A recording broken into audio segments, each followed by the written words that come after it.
Noong ika-4 ng Hulyo na pagpapakita ng paputok, itinuro ng isang babae ang noise-canceling headphones ng aking sanggol. Ang iyong sanggol ay sobrang walang galang sa kulturang Amerikano. Kailangan niyang tanggalin ang mga iyon at mag-enjoy sa palabas. Tumingin ako pabalik sa aking anak na si Ellie, na 7 buwang gulang, natutulog sa ilalim ng kanyang pink na headphones at pumagitna ako sa pagitan ng babae at ng stroller.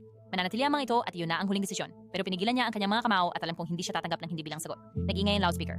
15 minuto na lang bago ang grand finale ng pagpapaputok, pagkatapos ay magkakaroon tayo ng taunang pagbasa ng Declaration of Independence. Inilagay niya ang kanyang mga kamay sa kanyang balakang. Kapag ginasa na iyon, sisiguraduhin kong maririnig ng baby mo ang bawat salita. Iniharap ko ang stroller palayo sa kanya. Nagkaroon siya ng operasyon sa ear tube 2 linggo na nakalipas. Ang malakas na ingay ay maaaring tuluyang makasira sa kanyang pandinig. Kumarap siya ng kanyang makapal na pilik mata sa akin na parang ako ang tanga. Ang mga bata ngayon ay masyadong sensitibo. Walang baby headphones noong 1776 nang isinulat ang deklarasyon. Sigurado akong magiging maayos siya. Tinanggal ko ang preno ng stroller at tumihit patungo sa bukas na damuhan dahil tapos na ako sa usapan. Pero sumugod siya sa balikat ko at nahuli ko ang kanyang pulso gamit ang isang kamay kaya't hinila niya ang stroller sa gilid at natanggal ang headphones sa kanyang kamao. Nagising si Ellie na sumisigaw habang binibilang ng announcer ang countdown. Grand finale sa 10, 9, 8. Inihagis ko ang sarili ko sa ibabaw ng stroller at tinakpan ng mga palad ko ang mga tainga ni Ellie habang kumakabog ang puso ko. Umabot sa 3 ang countdown at sumigaw ako ng tulong patungo sa bakod. Isang asong pulis ang lumitaw mula sa kanto, tumatahol ng malakas na ang mga unahang paa niya ay umaangat sa lupa.